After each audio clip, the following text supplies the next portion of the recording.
시청자 여러분, 안녕하세요. 이민 생활에 꼭 필요한 정보를 모아 전해드리는 모아모아톡 최은숙 인사드립니다.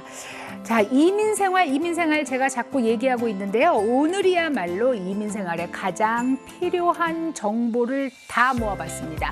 바로 1월 20일 날 대통령에 취임한 우리 조 바이든 대통령의 이민개혁 법안에 대해서 오늘 좀 얘기를 해보려고요. 오늘 최영돈 변호사님 모셨습니다. 안녕하세요. 네, 안녕하세요. 이민개혁 법안을 얘기하기 전에 먼저 이제 조 바이든 대통령이 취임할 때 사실 뭐 2만 5천 명의 병력이 들어갈 정도의 살벌한 분위기가 연출됐다고 하거든요. 그렇죠. 취임식에 대한 얘기를 좀 해주실 수 있을까요?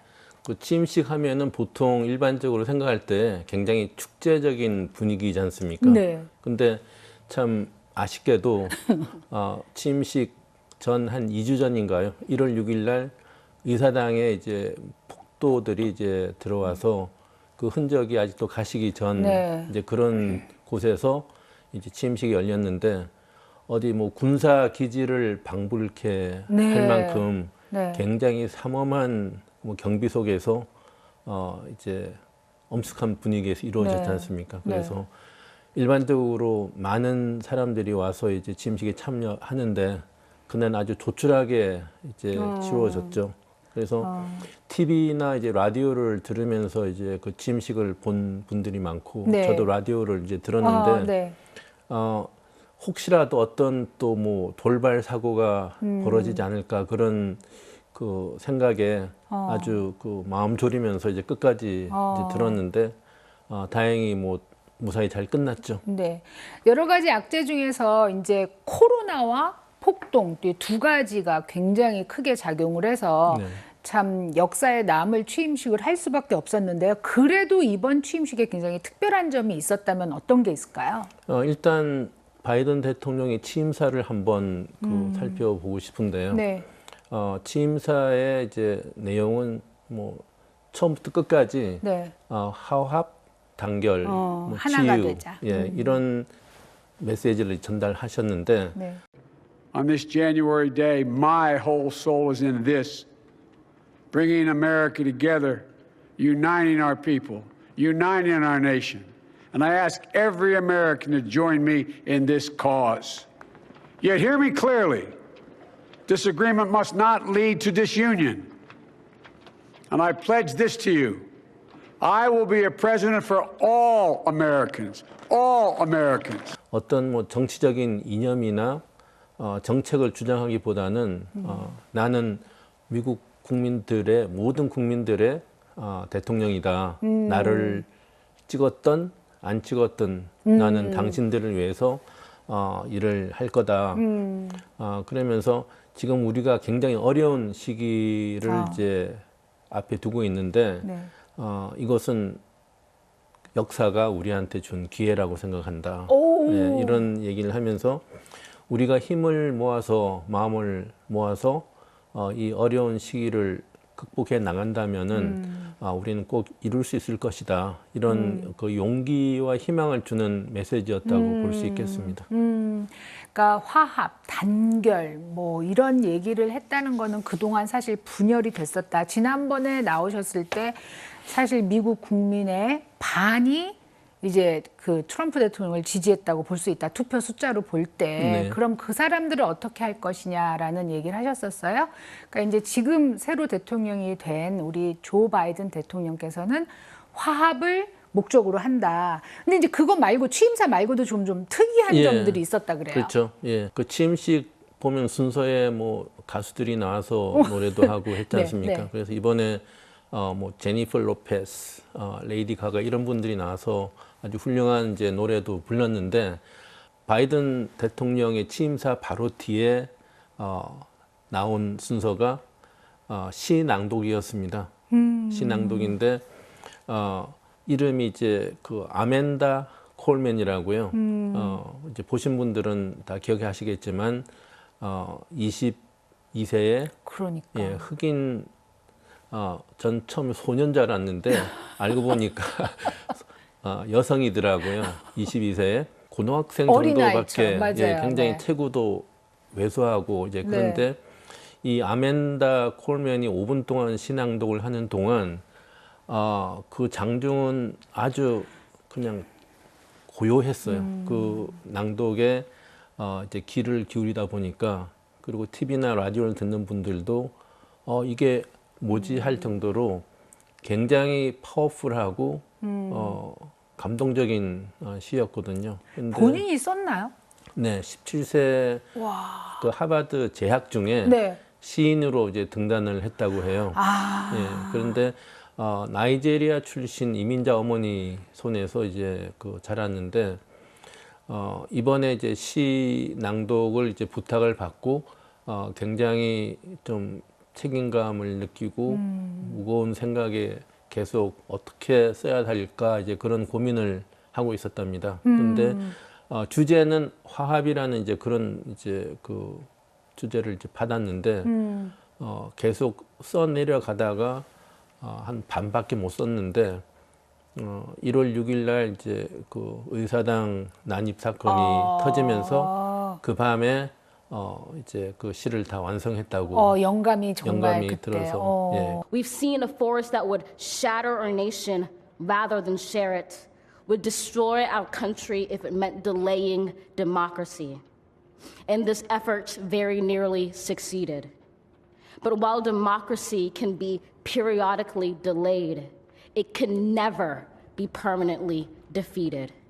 In this truth, in this faith we trust, for while we have our eyes on the future, history has its eyes on us. 굉장히 야, 이제 22살이요. 예, 파워풀한 이제 시인데 듣는 사람들한테 굉장히 큰 감동을 주고 마음에 큰 감동이 이제 참 남아 있는 그런 파워풀한 시였어요. 저는 취임식을 처음부터 끝까지 보지는 못했거든요. 이제 일을 네. 하는 사람이니까. 근데 이 시는 꼭 찾아서 한번 예. 보고 싶어지네요. 그래서 미디어에서 어떻게 평했냐면은 아멘다 콜맨이 그 취임식을 완전히 장악했다. 그러니까 뭐 완전히 훔쳐갔다. She stole the show. 뭐 이런 식으로 이제 평가를 했습니다. 자, 이제 취임을 하시고 나서부터 엄청난 양의 업무, 무슨 행정명령 이걸 지금 조 바이든 대통령께서 하고 계신데요. 네. 정말로 그 당면한 문제들이 있을 거예요. 예. 너무 많겠지만 예. 대표적인 게 어떤 게 있을까요? 예, 금방 말씀하신 대로 당면한 문제가 너무 많습니다. 너무 많고 너무 이제 큰 문제들이기 때문에 역사학자들이 미국 역사상 바이든 대통령이 그 어느 때보다도 어려운 시기에 막대한 책임과 부담을 가지고 대통령직에 올랐다고 지금 평가하고 있거든요. 그래서 그 비유를 어떻게 하냐면은 프랭클린 디 루즈벨트가 대공황 때 그 직면했던 네네. 미국의 그 네. 어려운 시절이 있었지 않습니까? 네. 그거를 합쳐서 그 다음에 에이브람 링컨이 남북 전쟁을 통하면서 미국이 겪었던 그 분열이나 네. 어려움 또 뭐 차별, 뭐 미움 이런 거를 두 개를 합친 만큼보다 더 지금 힘든 시기에 대통령직에 올랐다 이제 이렇게 보고 있죠. 그럼 국가의 분열과 경제적인 어려움이 합쳐진 지금 커다란 문제다 이런 그렇죠. 거네요. 그래서 지금 뭐 크게 보면은 이제 코비드 19으로 네. 지금 40만 명의 생명이 이제 잃었고 또 이제 백신도 지금 공급하고 네. 접종 그 과정에서 굉장히 큰 혼란이 일고 있지 않습니까? 네. 그래서 그런 문제 또 높은 실업률, 그다음에 경기 부양책 통과 뭐 이런 거부터 계속되는 인종 문제 뭐 이런 과제들이 이제 큰 과제들이죠. 해결을 잘 하셔야 되는데 또 연로하시다고 해서 네. 뭐 많은 분들이 걱정을 하신단 말이에요. 근데 굉장히 추진력이 있으시더라고요. 예, 그 뭐 첫날부터 뭐 행정령 서명부터 네. 굉장히 이제 그 계획적으로 추진력 있게 잘 그러니까 말과 행동이 지금 같이 나간다고 볼 수가 있겠죠. 네. 또 얼마 전에는 그 이제 썬데이에 베이글샵에 스탑한 게 막 또 저희가 뉴스로 접했단 말이에요. 예, 약간 그렇죠. 작전인지 서민적인 느낌을 좀 보여주세요. 예, 케네디 다음으로 두 번째 그 카톨릭 신자지 않습니까? 네. 그래서 꼭 대통령직에 오르기 전부터도 이런 미사에 참석하고 굉장히 이제 독실한 캐톨릭으로 이제 알려져 있죠. 그래서 그날은 뭐 항상 하던 대로 이제 그 미사에 갔다가 또 중간에 그 베이글샵에 들려서 네, 네. 빵도 드시고 뭐 우리하고 똑같은 이제 서민적인 그런 모습이 많다고 볼 수 있죠. 예. 그 한 가지 또 이제 예를 들자면요. 네네. 지금 바이든 대통령이 차별에 대한 거를 굉장히 많이 이제 얘기를 하고 있지 않습니까? 네. 차별 대우를 개선하겠다.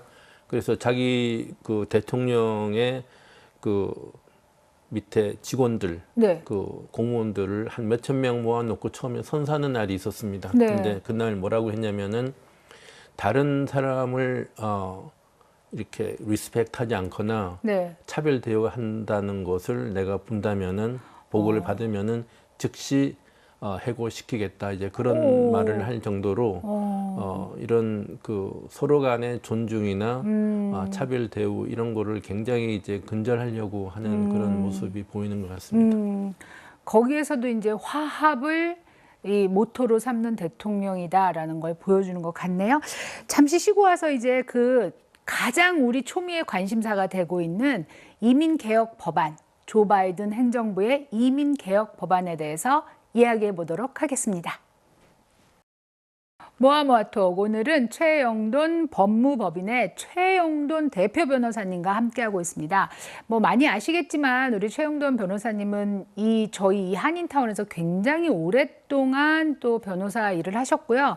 그리고 그 외에도 저희한테 이런 그 시사적인 것을 전해주는 미국에서 일어나는 현재 시사적인 것을 전해주는 데에 굉장히 큰 노력을 기울이고 계세요.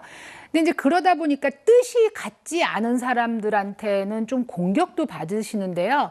남의 이야기를 귀 기울여 듣고 뭐 판단은 마음대로 하셔도 되지만 비난은 좀 아닌 것 같아요. 팩트를 얘기하는데 뭐 저 비난하시는 분도 굉장히 많으세요. 뭐 생긴 것부터 뭐 어쩌겠어요. 이렇게 생겨 먹은 걸 그러면서 자 이제 이민 개혁 법안에 대해서 굉장한 기대들을 하고 있단 말이에요. 네. 그 어떤 개혁 법안을 내놓으셨어요?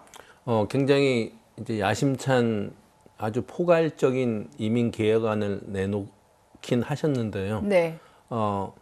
일단 그건 어디까지나 이제 개혁안을 내놓은 것이지 법으로 통과되려면 아직까지 많은 과정을 거쳐가야 되니까 너무 이제 처음부터 기대를 하시는 것은 금문일 것 같아요. 예, 기대가 크면 뭐 실망도 크다는 네, 말이 네. 있는 것처럼 네. 일단 시작은 희망적이지만 어떻게 진행이 될지는 좀 이제 두고 보시는 게 좋을 것 같습니다. 1,100만 서류 미비자 얘기를 하잖아요. 예. 그분들을 어떻게 해주겠다는 건가요? 네, 1,100만 명의 이제 서류 미비자 숫자는 뭐 오늘 어제 얘기가 아니고 오래 전부터 네. 1,100만 명이라는 이제 숫자가 계속 거론이 됐었는데 사실 너무 오랫동안 이 분들을 좀 방치해뒀죠. 표현이 좀 그렇지만 네, 방치되어 네. 있었다고 볼 수가 있죠. 네. 그래서 마지막 그 이민 개혁안 그 사면이 2001년 4월 30일에 끝났지 않습니까? 20년 전. 예, 거의 20년이 됐죠. 그래서 이제 지금 발표된 내용을 보면은 1월 1일 2021년 네. 금년 1월 1일 21년 이전에 미국에 이미 살고 있어야 되는데요. 네, 네. 단 이외에는 2017년 1월 1일 이후에 네. 추방되신 분들 중에서 네. 미국에 적어도 3년 동안 거주를 하고 계시다가 추방된 부분들에 대해서 혹시 이제 가족들이 미국에 있거나 또 다른 인도주의적인 면에서 해당이 되면은 이제 처음에 5년짜리 임시 영주권, 조건부 영주권을 받으시게 되고 5년 지나서 또 3년 뒤에 시민권을 이제 받을 수 있는 자격이 이제 부여되는데 이제 조건은 세금 보고를 물론 하셨어야 되고요. 그러니까 뭐 지난 20년간 세금 보고를 뭐 해야 된다든지 저는 5년간 세금 보고를 해야 된다든지 그런 기준은 아직 아직까지는 없고, 없습니다. 네. 예, 그러니까 세금 보고를 이제 하셔야 되고 또 추방의 대상이 되지 않는 정가가 없으셔야 돼요. 아. 예, 그러니까 뭐 중범이 주로 되겠지만 네, 그런 게 없으면은 일단 5년짜리 조건부 영주권을 이제 받을 수 있다는 것이 발표가 됐고 지금 현재 이제 다카로 있는 청소년들 네. 또 TPS라고 이제 남미의 그 임시 보호 난민들? 그런 난민들 네. 그런 분들은 조건부 영주권 없이 바로 영주권을 이제 주겠다는 오. 그런 안이 있습니다. 예, 그리고 영주권을 갖고 계신 분들 카드를 보시면은 엘리언 카드라고 그러지 않습니까? 맞아요. 외국인 카드. 네. 예, 그래서 엘리언 그럼 꼭 어디 외계인. 외계에서 맞아요. 그 온 사람 정말 같은데 이상해요. 그래서 이제 그런 용어를 이제 없애고 엘리언 용어를 없애고 비시민, 넌 시리즌으로 이제 용어도 이제 변경을 시키고요. 그 다음에 미국에 이제 불법으로 계시다가 이제 외국에 나가신 분들은 3년 또는 10년 동안 못 들어오는 그 룰에 적용이 맞아요. 되는데 네. 6개월 이상 12개월까지는 이제 나가시면은 3년 동안 못 들어오시는 그 룰에 적용이 되고 1년 이상 불법으로 계신 분들은 10년 룰에 적용이 네. 되는데 이제 그 룰도 이제 없애겠다는 이제 완전히요? 예, 얘기가 있고 가족 생이별을 막기 위해서니까 아마 뭐 그런 것에 해당이 되시는 분에 한해서 아마 될지는 모르겠습니다. 그리고 주위에 보시면 이제 그 가족들이 다 이민 신청을 진행을 하시다가 자녀가 시간이 지나면 자녀가 21세가 되면은 이제 떨어져 나가잖아요. 많이 봤어요. 예, 그게 에이징 아웃이라고 그러는데 네. 그 에이징 아웃도 이제 없애겠다는 이제 그런 오. 내용도 있고요. 오. 그다음에 지금 현재 국가별로 코타제가 있잖아요. 네. 그러니까 가족 이민은 1년에 코타가 약 한 48만 개인데 네. 그 가족 이민의 코타를 늘리겠다는 그런 안이 있고 그다음에 이거는 이제 우리 한국 분들한테는 별로 좋은 소식은 아닌데 취업 이민인 경우에 국가별로 코타가 이제 네. 상한선이 있어 7.5% 뭐 네, 이렇게 네. 있는데 왜냐하면 이제 중국이나 필리핀, 인도 이런 이쪽은 이제 많은 분들이 지금 너무 기다리고 있기 많으니까. 때문에 그래서 그거를 이제 폐지하겠다 이제 이런 내용이 있습니다. 그러면 예. 이건 조금 불리해지네요. 우리 이제 그렇죠. 한국 국적자들은. 예, 그래서 국가별 코타에 이제 취업 이민은 1년에 14만 개이기 때문에 만약 이게 코타가 이제 다 풀어져 버리면 우리 한국 분들은 지금 만약 2년 걸리는 게 더 많이 이제 늘어날 수가 있는 거죠.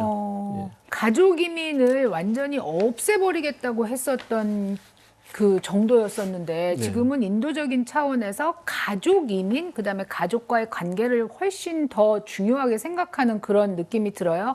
특별히 2017년 1월 달부터 지금까지 추방되셨는데 가족이 남아있는 경우, 이 경우 굉장히 많이 우리 들었잖아요. 아이들하고 예. 부모하고 떨어뜨린 경우, 네. 그런 경우는 추방을 이미 당한 상태라 하더라도 영주권을 주겠다는 예, 미국에서 거네요. 3년 이상 이제 거주를 한 경우에 그렇습니다.